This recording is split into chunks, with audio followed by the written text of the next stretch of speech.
What's going on, everybody? I'm Johnny Brook. Welcome back to another Crafted Magazine video. So this is a new segment for the channel. I'm calling it What's in My Workshop. Basically, it's just gonna go over some of the tools and equipment I use. Not gonna be a formal tool review. I'm not gonna be firing like 3,000 nails through a cordless nailer to test the battery or anything like that. This is just gonna be more of my anecdotal experience with some of the tools and equipment I have in my shop. Kind of talk about some of the features that I like to see in a tool in this category, and maybe some features that you would like to see as well. I'm gonna start with my dust collection system. And so there are a million ways to have dust collection set up in your shop, from a shop vac to a more higher end vacuum like a Festool or Bosch vacuum, up to like a dust collector, a true dust collector. So let's talk about that first category, just kind of the standard shop vacs. Probably if you do anything woodworking related, anything kind of in your garage, you probably already own a shop vac. They're super useful. Great for a multitude of tasks, but in the woodworking arena,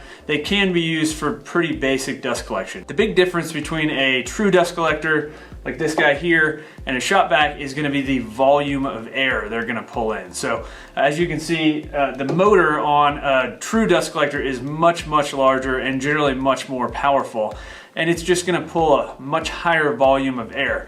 Also, generally the hose sizes for dust collectors are gonna be much larger, so it's gonna allow bigger chips from tools like planers and jointers, things that create those very large chips that can be kind of harder to handle for a shop vac. The pros for shop vacs are that they're really cheap. You can get them for 40, 50 bucks on sale, especially around Father's Day. You can get shop vacs for super cheap. One of the big cons for shop vacs is that their filters get clogged up very quickly, especially if you're vacuuming up a lot of fine dust. There are products out there that help with that. The Oneida Dust Deputy is one I like a lot, and I have with all of my shop vacs. It basically just creates a cyclone of air that pulls down most of the dust and keeps it from going to the shop vac filter. So the next step up for shop vacs are going to be the more kind of higher end vacuums. These are going to be vacuums from Festool, Bosch, DeWalt has a few, and they're all going to be a little higher end than a shop vac, but still not quite to that high air volume of a dust collector. These higher end vacs are usually going to have some sort of extra filtration. A lot of times that's going to be a HEPA filter. A lot of them also are going to have a tool actuated start, which means that you can plug the tool in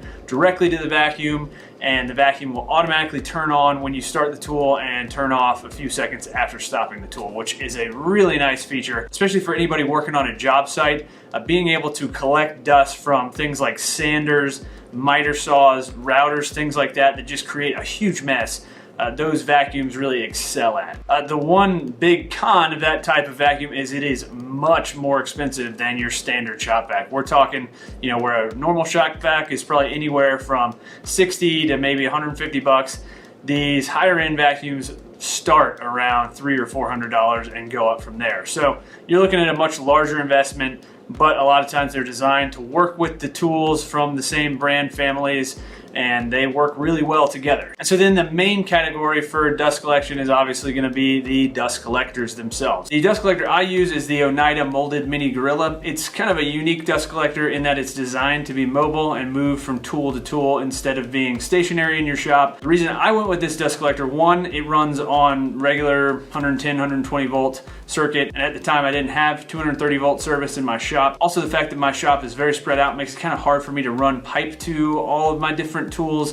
I have drop ceilings in my shop. The ceiling height is actually different from one part of the shop to the other, and it's just extremely spread out. I really have been enjoying the molded mini gorilla. I think it works great. One thing to note is if you're going to be running a power tool that's going to pull a lot of amps, such as a planer or a table saw on that same 110, 120 volt circuit, you're going to have a little trouble with your breakers tripping. So I actually had another circuit, another 110 volt circuit added in my shop, as well as a couple 230 volt circuits for my welders, and that has solved any issues I had with that. Before I added the extra circuit, I was actually running an extension cord inside my house for either the tool or the dust collector to keep the circuits from tripping. So that was not very fun. So definitely consider that when you're kind of designing your dust collection system. So as far as the hose and fittings I use, I purchased the Rockler Dust Right hose and then the quick disconnect fittings that they sell, and they've worked really well. The hose is actually pretty heavy, but I've actually found that to be a